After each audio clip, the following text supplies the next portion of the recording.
તો ધોરણ 12 સાયન્સના નવા લેક્ચરમાં આપનું સ્વાગત છે. આપણે આગલા લેક્ચરની અંદર ચુંબકીય ક્ષેત્ર રેખાઓની લાક્ષણિકતા જોઈ. 5 લાક્ષણિકતા ઇમ્પોર્ટન્ટ છે. એના પછી ગજિયા ચુંબકનું ધ્રુવમાન જોયું, જેને આપણે qm ઘણીવાર p વડે દર્શાવો તોય ચાલે. એનો એકમ જોયો એમ્પિયર ઇન્ટુ મીટર, પારિમાણિક સૂત્ર જોયું m0l1 t0a1. અને પછી ડાયપોલ મોમેન્ટ જોઈએ.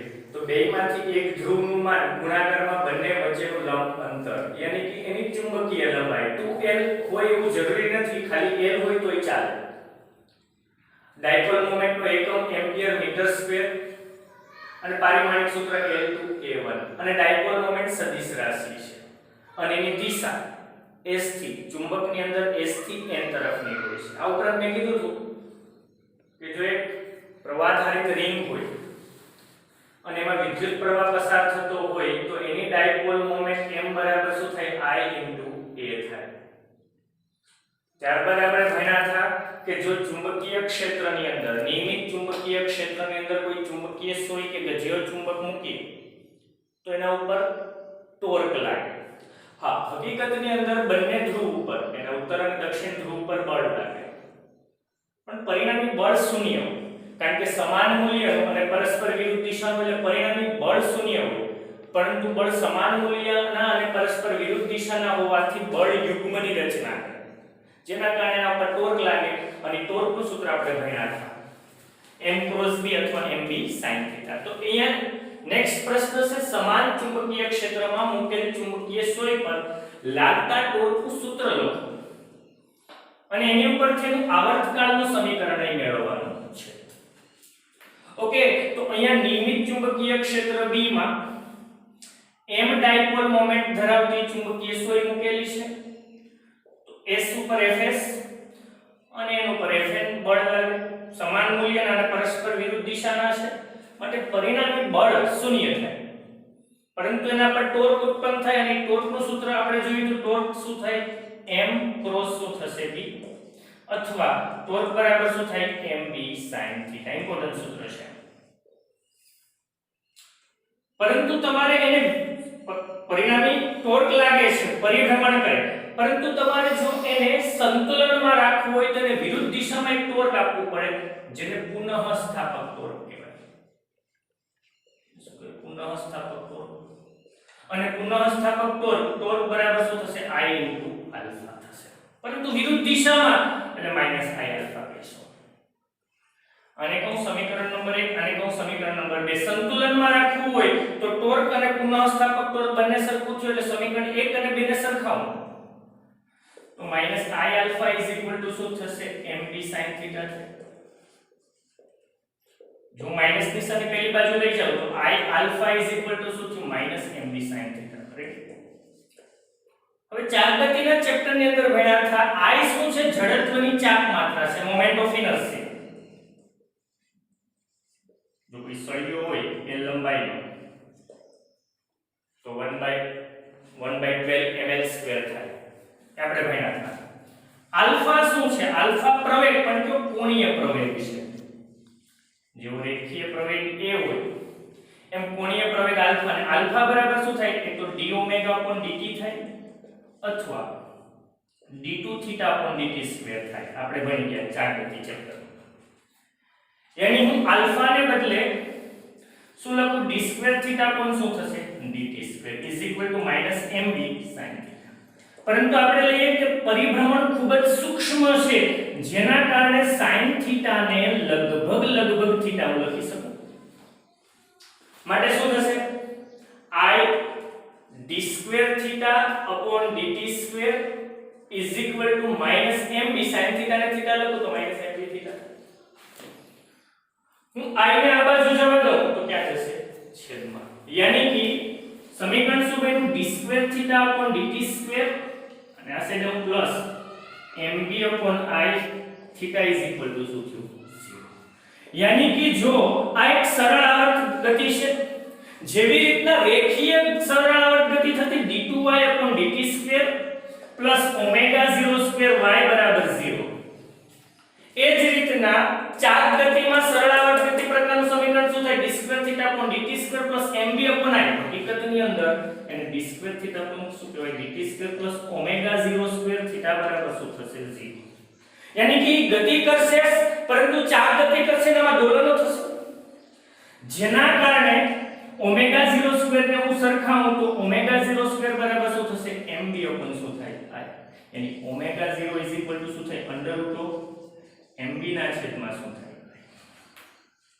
यानी ओमेगा 0 ने याद करो 2 पाई अपॉन t કહેવાય શું થશે √mb upon શું થાય i यानी હું t ને કરતા બનાવું પહેલી સાઈડ જવા દો તો શું થાય 2 પાઈ i આ બાજુ અંશમાં i ના છેદમાં શું થાય mb यानी મોસ્ટ ઇમ્પોર્ટન્ટ સૂત્ર આવર્તકાળનું કે જો સમાન ચુંબકીય ક્ષેત્રમાં ચુંબકીય સોય મૂકવામાં આવે તો આવર્તકાળનું સૂત્ર t શું થાય 2 પાઈ √i upon શું થાય m આની ઉપરથી એક્ઝામ્પલ સહી આવશે એમસીક્યુ પણ આવશે જો આનો વર્ગ કરું તો t2 શું થાય 4 પાઈ સ્ક્વેર i ના છેદમાં શું થાય mb यानी कि હું b ને કરતા બનાવું તો 4 પાઈ સ્ક્વેર i ના છેદમાં શું થયું mt2 તો એની મદદથી હું ચુંબકીય ક્ષેત્ર મેળવી શકું છું રેડી તો આ મોસ્ટ ઇમ્પોર્ટન્ટ સૂત્ર આવર્તકાળનું t શું થાય 2 પાઈ શું થાય i ના છેદમાં mb i શું છે જડત્વની ચાર્જ માત્રા m ડાયપોલ મોમેન્ટ અને d શું છે ચુંબકીય ક્ષેત્ર છે ઓકે હવે નેક્સ્ટ ટોપિક ઉપર આવીએ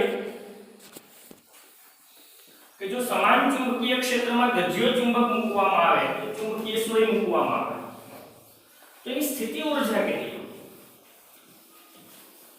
જો વિદ્યુત અને ચુંબકત્વ બે કમ્પેરીઝન કરીએ તો બંનેમાં લગભગ સૂત્ર સેમ આવે જેવી રીતના વિદ્યુત ક્ષેત્રની અંદર જો હું વિદ્યુત ડાયપોલ મૂકું અને એનું ટોર્ક લઉં તો ટોર્ક બરાબર શું થશે p ક્રોસ e થશે અથવા એને p sin થીટા એવી જ રીતના એની સ્થિતિ ઊર્જા -p.e હોય આપણે પહેલા ચેપ્ટરની અંદર જોયું તો -p શું થશે cos થીટા થશે બસ એવી જ રીતના નિયમિત ચુંબકીય ક્ષેત્રમાં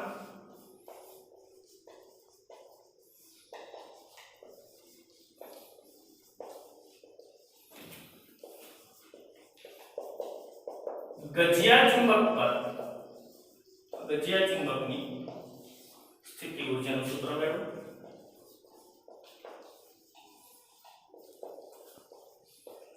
અને જુદી જુદી પરિસ્થિતિઓ વિચારવાની છે એની નિયમિત ચુંબકીય ક્ષેત્ર B લો એની અંદર ગજિયો ચુંબક લો કે સોય લો તો કોઈ પ્રોબ્લેમ નથી આ S છે આ N છે इन डायपोल मोमेंट s થી n તરફની છે જે ચુંબકીય ક્ષેત્ર સાથે થીટા કોણ यानी कि તમારે આને સહેજ પરિભ્રમણ કરાવવું હોય તો તમારે એના ઉપર કંઈક કાર્ય કરવું પડે યાદ કરો રેખીય ગતિની અંદર કાર્ય w બરાબર શું થાય સંકલનમાં f dx થાય જો dx એટલું સૂક્ષ્મ સ્થાનાંતર કરાવવું હોય તો કાર્ય w બરાબર સંકલનમાં f dx એ જ રીતના અહીંયા કાર્ય w બરાબર શું થશે સંકલનની અંદર અહીંયા બળ નથી આ કોણ છે ટોર્ક અને અહીંયા રેખીય સ્થાનાંતર નથી કોણીય સ્થાનાંતર છે એટલે d થીટા થશે અને ઈ કાર્ય એની અંદર સ્થિતિ ઊર્જા સ્વરૂપે સંગ્રહ પામેલું હોય છે યાની કે u શું થશે સંકલનની અંદર ટોર્ક શું થશે d થીટા યાદ કરો ટોર્કનું સૂત્ર શું થાય m ક્રોસ b અથવા શું થાય mb sin થીટા यानी कि स्थिति ऊर्जा u यानी कि તમારે જો એને d થીટા જેટલું સ્થાનાંતર કરવું હોય તો તમારે જે કાર્ય કરવું એની પાસે એટલી ઊર્જા હશે એટલું કાર્ય કરવું પડશે તો ઈ ઊર્જા કેટલી હશે સંકલનની અંદર ટોર્ક શું છે mb sin theta d theta છે mb કેવા અચળ સંકલનની કે આવી જાય બા તો સંકલનની અંદર શું થશે sin theta d theta okay sin theta નું સંકલન શું થાય cos થીટા પ્લસ અને માઈનસ cos થીટા થાય યાદ રાખશું cos થીટા નું સંકલન થાય પ્લસ sin થીટા પરંતુ sin થીટા નું સંકલન થાય માઈનસ cos થીટા यानी कि સ્થિતિ ઊર્જા u શું થશે mb અને sin થીટા નું સંકલન શું થાય માઈનસ cos થીટા यानी स्थिति ऊर्जा U શું થયું -mb cos θ। મોસ્ટ ઇમ્પોર્ટન્ટ સૂત્ર, જેમ ટોર્ક બરાબર mb sin θ પ્લસ એમ સ્થિતિ ઊર્જા બરાબર શું થાય -mb cos θ। cos θ આવે એનો મતલબ ડોટ ગુણાકાર થાય, યાદ કરો a ડોટ b તો શું થાય ab cos θ થાય ને। તો અહીંયા સ્થિતિ ઊર્જા U બરાબર શું થાય -m ડોટ શું થશે b, यानी कि જેમ ટોર્ક બરાબર m ક્રોસ b છે એમ U શું થશે -m ડોટ b। હવે એ પરિસ્થિતિ વિચારીએ કે સપોઝ કે ગજ્યો ચુંબક ચુંબકીય ક્ષેત્ર સાથે 0 ખૂણો બનાવે, यानी કે ગજ્યો ચુંબક છે આ દિશામાં છે, यानी અહીંયા s અહીંયા, તો સ્થિતિ ઊર્જા કેટલી તો -mb cos 0, cos 0 કેટલા થાય +1, cos 0 કેટલા થાય +1, तो स्थिति ऊर्जा છે -mb, यानी कि ત્યારે એની પાસે લઘુત્તમ સ્થિતિ ઊર્જા હશે, એની પાસે લઘુત્તમ સ્થિતિ ઊર્જા હશે અને મહત્તમ સ્થાયી અવસ્થામાં। જ્યારે θ 0 હોય ત્યારે u બરાબર કેવા થાય -mb, ત્યારે એની સ્થિતિ ઊર્જા સૌથી ઓછી એટલે લઘુત્તમ સ્થિતિ ઊર્જા, પરંતુ એ સૌથી સ્થાયી અવસ્થામાં હોય એની મહત્તમ સ્થાયી અવસ્થા, यानी લઘુત્તમ સ્થિતિ ઊર્જા અને મહત્તમ સ્થાયી અવસ્થામાં। ઓકે, બીજી કન્ડિશન વિચારો કે જ્યારે θ 180 નો મતલબ શું થયો કે ચુંબકને ઉલટાવી નાખો, તો આ n ધ્રુવ છે ને આ s ધ્રુવ છે, તો ડાયપોલ મોમેન્ટ s3 અને આ બાજુ ચુંબકીય ક્ષેત્ર આ બાજુ અને બંને પરસ્પર વિરુદ્ધ દિશામાં, તો θ 180, તો θ 180 હોય તો u બરાબર શું થાય -mb cos 180, cos 180 નું મૂલ્ય કેટલું યાદ કરો, cos 180 એટલે -1 ઓછે ઓછે કેવા વત્તા, यानी કેટલા થયા +mb, यानी कि ત્યારે એની સ્થિતિ ઊર્જા મહત્તમ હોય, ત્યારે મહત્તમ સ્થિતિ ઊર્જા હોય પરંતુ એ લઘુત્તમ અથવા તો મહત્તમ અસ્થાયી હશે। મહત્તમ કેવું હશે અસ્થાયી। આ કન્ડિશન MCQ માટે ઇમ્પોર્ટન્ટ છે, જ્યારે θ 0 સ્થિતિ ઊર્જા -mb, ત્યારે લઘુત્તમ સ્થિતિ ઊર્જા પરંતુ સૌથી વધુ સ્થાયી મહત્તમ સ્થાયી અવસ્થા, પરંતુ 180 અંશ લંબ ત્યારે મહત્તમ સ્થિતિ ઊર્જા પરંતુ મહત્તમ અસ્થાયી। હા, સપોઝ કે હું એમ કહું કે ચુંબક છે લંબ છે, સપોઝ કે આ રીતે છે 90 અંશે છે કે 270 અંશે છે, π/2 છે કે 3/2, તો cos π/2 કેવા થવાના 0, cos π/2 0 થાય તો સ્થિતિ ઊર્જા કેવી થાય 0 થશે।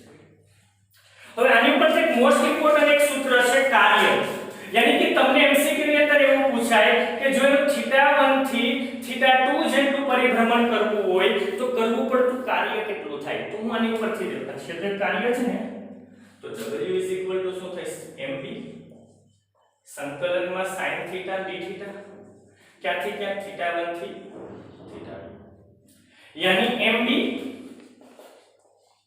sin θ નું સંકલન શું થાય -cos θ, ક્યાંથી ક્યાં θ1 થી θ2, यानी -mb એક વખત θ2 cos θ2 એક વખત cos θ1, અને અંદર જવા દો તો કાર્ય શું થયું mb માઈનસ ને અંદર જવા દો તો શું થાય cos θ1 cos θ2। આ મોસ્ટ ઇમ્પોર્ટન્ટ સૂત્ર કે જ્યારે ગજિયા ચુંબકનું θ1 થી θ2 તમને એમ પૂછે 30 થી 60 0 થી 90 નું પરિભ્રમણ કરાવવામાં આવે ત્યારે કાર્ય કેટલું, તો તમારે યાદ રાખવાનું કાર્ય w બરાબર શું થાય mb cos θ1 cos θ। તો આ મોસ્ટ ઇમ્પોર્ટન્ટ છે। હા, જે રીતના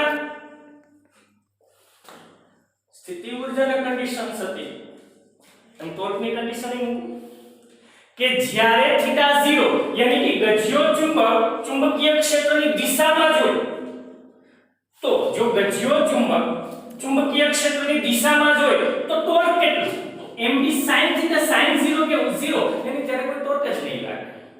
કેમ? કારણ કે જો આ દિશામાં છે તેની ઉપર સમાન મૂલ્યના અને પરસ્પર વિરુદ્ધ દિશાના બળ લાગે, અહીંયા બળ યુગ્મની રચના થતી નથી, એની ત્યારે ટોર્ક કેવું લાગે।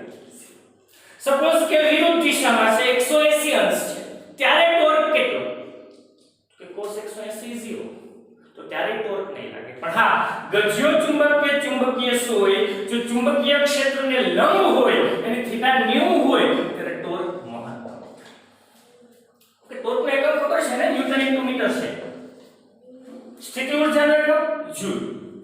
તો કે બેનું પારિમાણિક સૂત્ર એક સરખું છે ટોર્કનું પારિમાણિક સૂત્ર શું થાય m1 L2 T - 2 થશે સ્થિતિ ઊર્જાનું m1 L2 T - 2